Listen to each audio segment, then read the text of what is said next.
The words hung in the silence like a ghost between us. We're going in a different direction, Emmett from Human Resources said, his eyes fixed somewhere above my head. He cleared his throat. The leadership team believes fresh perspectives will benefit the division. I stared at him. 18 years of loyalty, suddenly worth nothing. My voice remained steady when I finally spoke.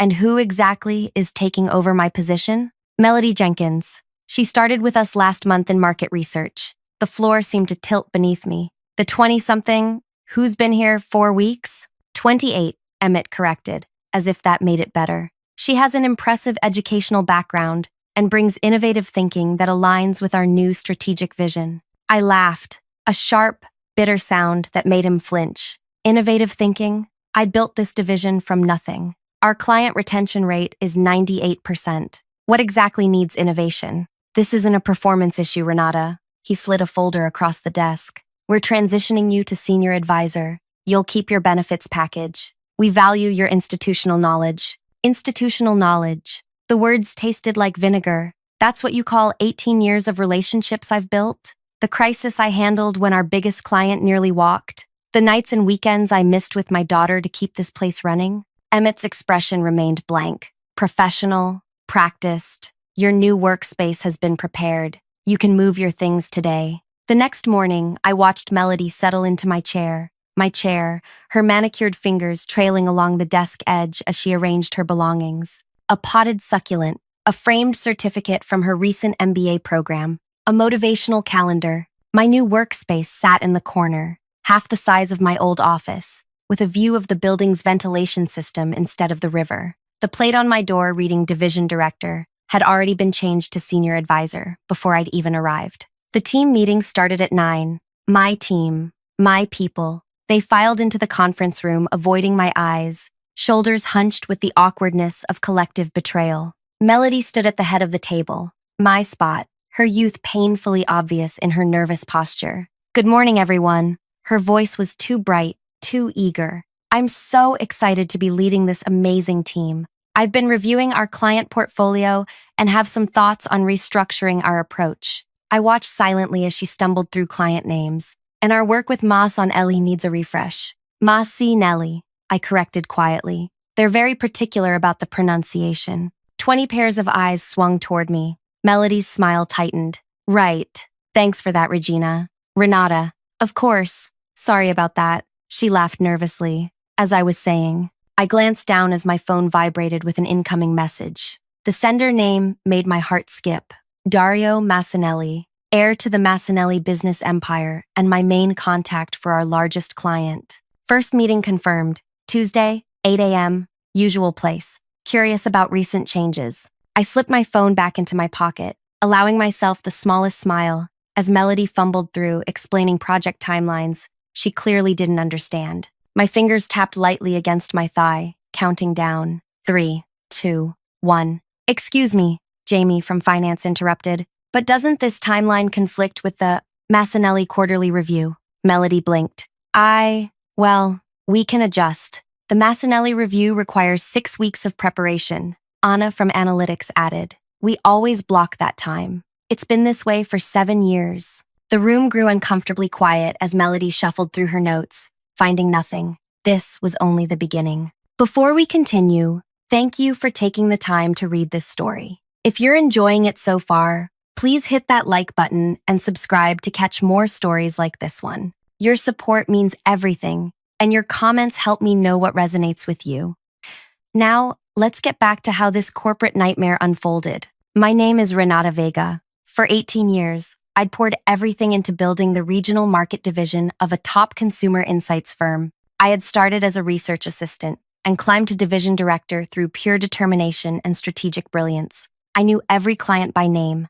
I remembered their children's birthdays. I solved problems before they became disasters. I was 46, with the first silver strands appearing in my dark hair, earned through years of stress and sacrifice. My daughter Zoe had grown up watching me work late nights, miss school plays, and postpone vacations. Just until this project wraps up, I'd always say. The projects never stopped. The signs of my impending removal had been subtle at first. CEO Jerome started bringing Melody to executive lunches without explanation.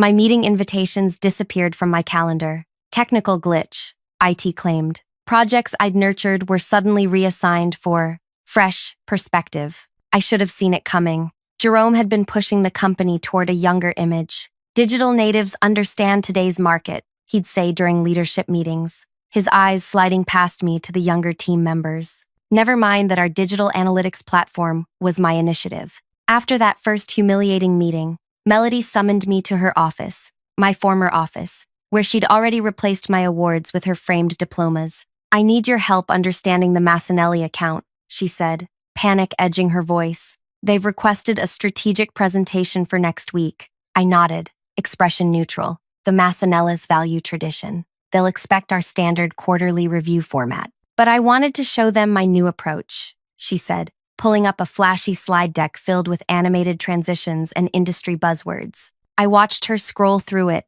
noting 6 critical errors that would offend our conservative Italian clients. "This is certainly innovative," I said carefully. "You don't like it," she frowned. "It's not about my preferences. It's about what works with this particular client." Her eyes narrowed. "Jerome hired me to modernize things, Renata.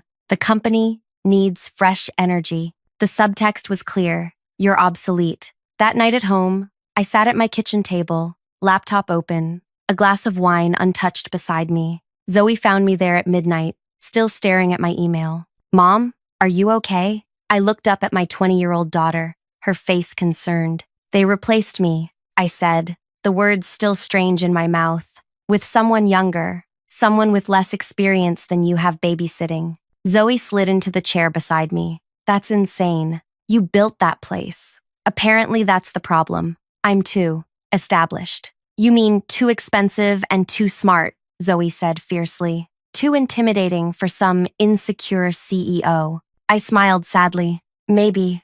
Zoe squeezed my hand. "So, what's your plan?" "Plan? Mom, you always have a plan. You're the queen of contingencies, remember?" She pointed to the notebook beside my computer. "What's plan B?" I looked down at the notebook where I'd started jotting ideas. "I'm working on it." "Good," she said firmly, "because you taught me never to let anyone take what's yours without a fight." The next morning, I went back to work early, before most of the team arrived. I sat at my small corner desk, meticulously organizing files when Melody walked in, already looking stressed. "Morning," she said briskly, barely glancing my way. I watched her rush into her office, close the door, and make a frantic phone call. Through the glass, I could see her gesturing, her face tense. At precisely 8:15, my phone lit up with a message from Jamie in finance. "Emergency meeting called. Massanelli threatening to pull account after receiving Melody's new proposal." I tucked my phone away and waited. 3 minutes later,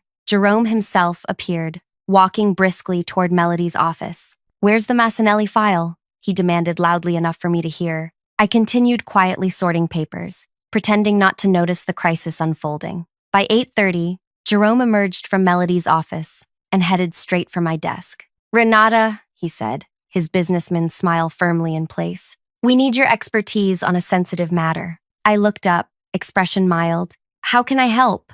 "The Massanelli situation. Has there been a misunderstanding with our oldest client?" I asked innocently. Jerome's smile tightened. "Melody tried introducing some updates to their service package. There's been pushback." "That's unfortunate." I maintained eye contact, making him squirm slightly. "We need you in the emergency meeting. You know Dario better than anyone." I nodded, gathering my notebook. "Of course. Happy to help." The conference room was tense when I entered. Melody sat at the head of the table, face pale, Jerome next to her. The speakerphone in the center connected us to Dario Massanelli in Milan. "We have Renata joining us now," Jerome announced to the phone. "Renata?" Dario's voice immediately warmed. "Buongiorno. Finally, someone who understands our business." "Buongiorno, Dario," I replied, slipping into the Italian pleasantries I knew he valued. "Come sta la famiglia?"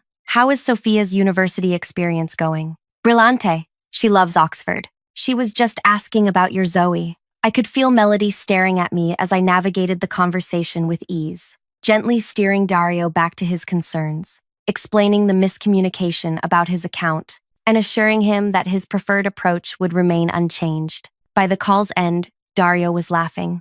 This is why we trust you, Renata. You understand the value of relationship, of history. After we disconnected, Jerome cleared his throat. Excellent work, Renata. This is exactly why we value you as an advisor. I smiled pleasantly, happy to help. If there's nothing else, I should get back to my transitional duties. As I walked out, I felt Melody's eyes burning into my back. The first move in a long game had been made. What she didn't know, what none of them knew, was that I'd been planning for this possibility for years. Because in this industry, the biggest mistake anyone can make is believing job titles matter more than relationships. Over the next week, a pattern emerged. Melody would announce a sweeping change to our processes. Clients would resist. I would be called in to advise. Client relationships would stabilize. Each time, I was careful to appear helpful but neutral, just doing my job. I would say when Jerome thanked me for salvaging another situation. In reality, I was watching, learning, cataloging every misstep while maintaining detailed notes on all client interactions. The division operated on relationships I had cultivated for nearly 2 decades, connections that existed nowhere in the company's formal documentation because they lived in trust, shared experiences, and personal history. 2 weeks after my demotion, Melody called me into her office. She'd removed my awards shelf and replaced it with a meditation corner, complete with a small fountain. The gentle, burbling water couldn't mask her anxiety. I need the background on the Westerly account, she said without preamble. They're refusing to work with anyone but you. I nodded. Harper Westerly values consistency. Her company was our first major client. I know that, Melody snapped. I read the file. What I need is whatever you know that isn't in the file. I considered her for a moment. Harper's son has autism. She schedules all meetings around his therapy appointments on Tuesdays and Thursdays. She never takes calls between 2 and 4 p.m. She prefers data presented visually, needs time to process information before decisions, and values honesty above all else. Melody scribbled notes frantically. Why isn't any of this documented? It's personal information shared over 15 years of building trust. Not everything belongs in a database. Her eyes narrowed.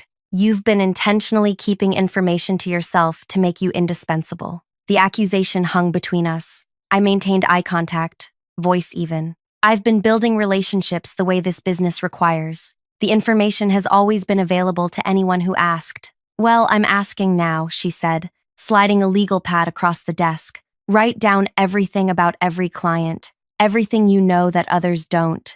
I took the pad, of course, happy to help with the transition.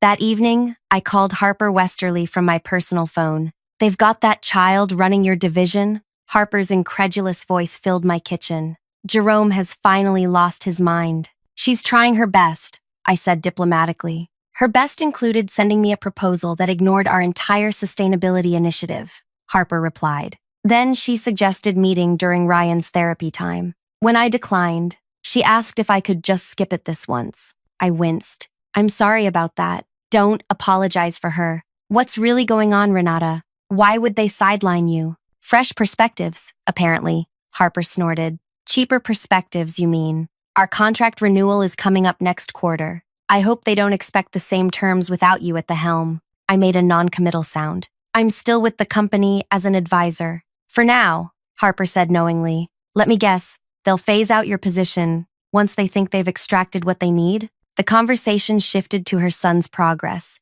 but Harper's insight lingered. She wasn't wrong. My senior advisor role was clearly temporary, a convenient way to extract my knowledge before discarding me completely. The next morning, I handed Melody my client notes, a carefully curated collection that included everything that was generally known within the team, but omitted the deeper personal connections and insights that made the relationships truly valuable. This is it? Melody flipped through the pages, frowning. The essentials, I confirmed. The rest comes with time and relationship building. She muttered something under her breath that sounded like convenient before dismissing me. That afternoon, our team gathered for the monthly progress meeting. I sat in the back corner, observing as Melody presented her vision for restructuring our client approach. We need to standardize our processes, she announced, displaying a rigid timeline of client interactions. Too much of our current workflow depends on individual relationships rather than scalable systems.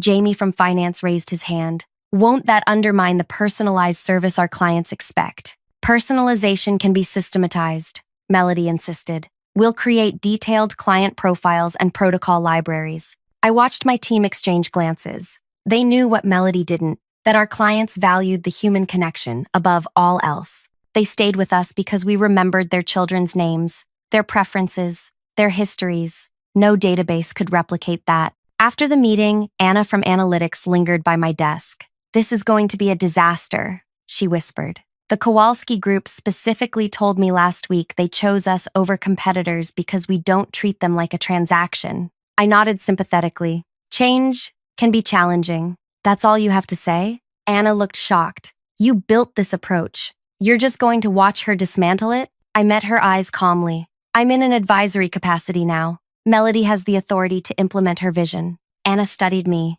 "You're planning something." I smiled slightly. "I'm adapting to my new role, just like everyone else." "Right," Anna said, clearly unconvinced. "Well, when this ship starts sinking, I hope you've saved some lifeboats for the rest of us." As she walked away, my phone buzzed with a message from Dario Massanelli. "Meeting request denied. New process not compatible with our expectations. What's happening over there?" I pocketed my phone without responding. The cracks were beginning to show. By the 1-month mark of Melody's leadership, client complaints had doubled. 3 smaller accounts had already announced they were exploring other options. Team morale plummeted as Melody implemented rigid reporting structures that doubled everyone's administrative workload. Jerome started appearing in our department more frequently, his forced smile growing thinner with each visit. I maintained my quiet corner position, diligently completing the increasingly meaningless tasks assigned to me, while watching the division I'd built begin to crumble. "You need to do something," Jamie cornered me in the break room. "Ferguson Hotels is threatening to walk. That's $1 million account. I'm sure Melody has a plan," I replied, stirring my tea. Jamie lowered his voice. "The team is talking. Some are updating their resumes. Anna has an interview next week." That got my attention. "Anna's leaving? Can you blame her?" Melody rejected her analysis methodology and implemented some cookie-cutter approach she brought from business school. "The data's garbage now." I frowned. Anna was brilliant, the best analyst I'd ever worked with. Losing her would be a major blow. "What exactly do you expect me to do?" I asked quietly. "I don't know. Something. Anything. You always had a plan." I looked at him steadily. "Plans take time, Jamie. Sometimes you have to let things develop naturally." He shook his head in frustration. "While you're waiting for things to develop naturally, we're losing everything you built." As Jamie walked away, Melody appeared in the break room doorway. "I need you in my office,"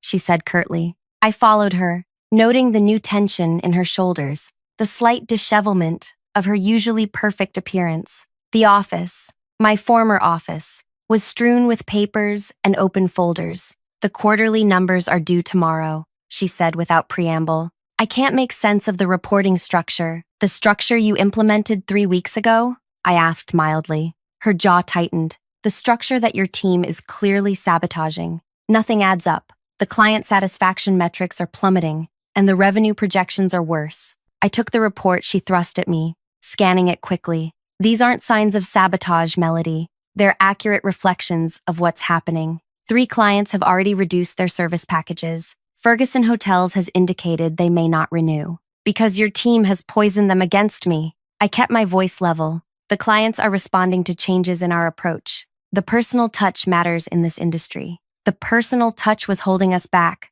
She slammed her hand on the desk. "We need scalable, repeatable processes that don't depend on individual relationships." Jerome agrees with me. "Then perhaps you should discuss the reporting structure with Jerome." Her eyes narrowed. "You're enjoying this, aren't you? Watching me struggle while you sit in your corner, playing the wise martyr. The division failing proves you right." I set the reports down carefully. "I want the division to succeed. These are my people, my clients, but I'm not in a position to direct strategy anymore." "Then help me fix this," she demanded. I studied her for a moment. "What exactly are you asking?" "And take over the quarterly report. Make it make sense. Show me how to present these numbers without Jerome firing me on the spot." And there it was, the leverage point I'd been waiting for. I nodded slowly. "I'll need access to all the client files again, and I'd like Anna pulled off her current project to assist me." Melody hesitated, then nodded tersely. "Fine. Whatever it takes.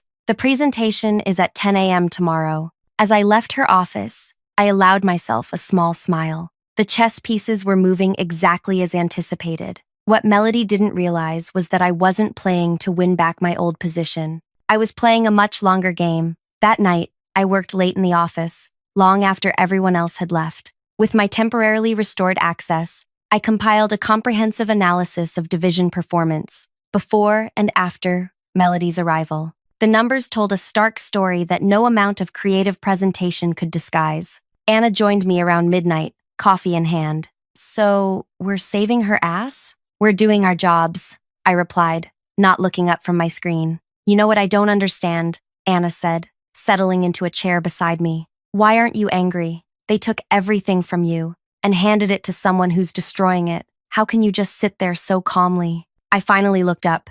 "Who says I'm not angry?" Anna studied my face. "You're plotting something." "I'm responding strategically to changing circumstances." A slow smile spread across Anna's face. "The quarterly numbers are really bad, aren't they?" "They reflect reality," I said carefully. "And no amount of presentation magic can hide that." I nodded. "Exactly." Anna's eyes widened slightly. "You're letting her fail spectacularly in front of Jerome and the executive team." "I'm helping her present accurate information in a clear format." We worked through the night, creating a presentation that was meticulously accurate, beautifully designed, and absolutely devastating in its clarity. There would be no hiding from these numbers. As dawn broke, Anna looked over our finished work and whistled softly. "This is either going to get you your job back or get you fired completely." I saved the file and sent it to Melody. "Perhaps. But sometimes you have to be willing to risk everything to gain anything worthwhile." What I didn't tell Anna was that the presentation was just one small move in a much larger strategy. A strategy that had been set in motion the very day Jerome had first brought Melody to an executive lunch 3 months earlier. The quarterly presentation unfolded exactly as I anticipated. Melody stood before the executive team, clicking through the meticulously crafted slides Anna and I had prepared. Each graph told the story of a division in rapid decline. Client satisfaction fallen by 37%, new business acquisition down 42%, team productivity metrics showing alarming downward trends. "As you can see," Melody said, her voice growing smaller with each slide, "we're experiencing some transitional challenges." Jerome's face had transformed from mild concern to barely contained fury. "Transitional challenges? This is a nosedive, Melody. What exactly is your plan to reverse it?" She glanced desperately in my direction, where I sat quietly against the wall. I kept my expression neutral, offering neither rescue nor satisfaction. "I've developed a new client engagement framework," she began, pulling up a slide I'd never seen before. "By standardizing our approach across all accounts." "Standardizing?" Victoria, from the executive board, interrupted. "Our competitive advantage has always been customization." "Yes, but customization isn't scalable," Melody argued. "Growth is irrelevant if we're losing existing accounts," Jerome cut in. "Ferguson Hotels is worth $3 million annually. I received a call yesterday saying they're reviewing their options." The room fell silent. Melody's hands trembled slightly as she gripped the presentation remote. "Perhaps Renata has some insights," Victoria suggested, turning toward me, given her history with these accounts. All eyes shifted to my corner. I straightened slightly. "The relationships with our key clients have been built over many years. They value consistency and personal connection. Rapid changes can be unsettling for them." "That's putting it mildly," Jerome muttered. "This is a disaster." Melody's face flushed. "I was brought in to modernize the division. You said we needed fresh perspectives." "Fresh perspectives. Yes. Complete dismantling." "No." Jerome closed his laptop with a snap. "We need immediate damage control. Renata, can the Ferguson account be salvaged?" I paused, letting the question linger just long enough. "Possibly. Damian Ferguson and I have a strong working relationship. I could reach out personally." Jerome nodded briskly. "Do it, today, and review all at-risk accounts." He turned to Melody. "We'll discuss your role after this crisis is contained." As the meeting dispersed, Melody cornered me in the hallway, her voice a harsh whisper. "You set me up.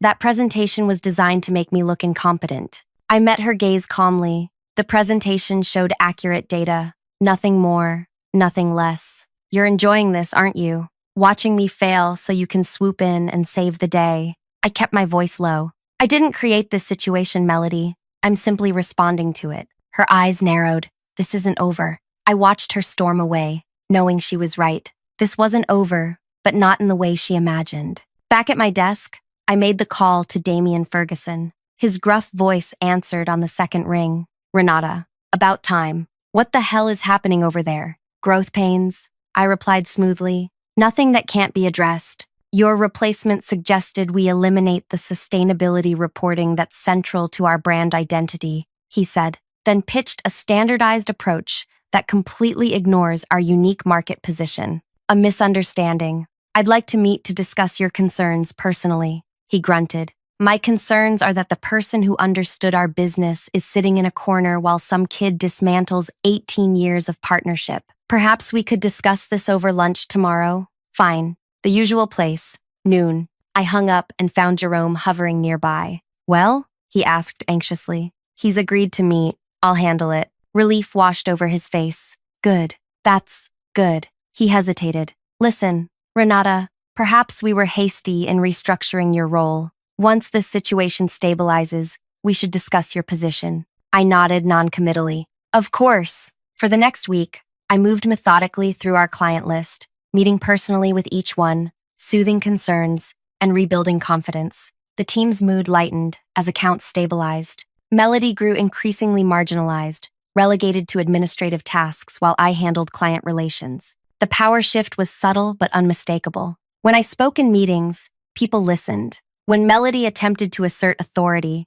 sidelong glances came my way for confirmation. Exactly 17 days after the quarterly presentation, Jerome called me into his office. Melody sat stiffly in one chair. Victoria from the board occupied another. Renata, thank you for joining us, Jerome began, his business smile firmly in place. In light of recent events, we've been reevaluating our organizational structure. I settled into the remaining chair, expression neutral. The board feels we made an error in judgment, Victoria said directly. Your leadership is clearly essential to the division's success. We'd like to reinstate you as division director, Jerome continued. Melody will transition to a supporting role, focusing on internal processes, reporting to you. I let the silence stretch uncomfortably before responding. That's a generous offer. However, I'm afraid I must decline. All three stared at me in shock. Decline? Jerome repeated. But your position, everything would return to how it was before. Not quite everything, I said calmly. My trust in this organization's leadership has been irreparably damaged. Victoria leaned forward. We understand your frustration, but this isn't about frustration, I interrupted. This is about recognizing my value. If that value is only acknowledged during crisis, then perhaps my talents would be better appreciated elsewhere. Jerome's expression darkened. You're threatening to leave? Now? Not threatening. Informing. I pulled a folder from my bag and slid it across the desk. This is my formal resignation, effective immediately. This is ridiculous, Jerome sputtered. You can't just… I can, I said. And I have another announcement. As of yesterday, I've established my own consulting firm. Victoria has already seen my proposal. I turned to her. Isn't that right? Victoria had the good grace to look uncomfortable under Jerome's shocked stare. You approached our board member? Jerome asked incredulously. Actually, she approached me, Victoria admitted, with a very compelling business proposition. I'll be offering specialized consulting services focusing on relationship-based client management, I explained. Victoria recognized the potential value immediately. Jerome's face reddened.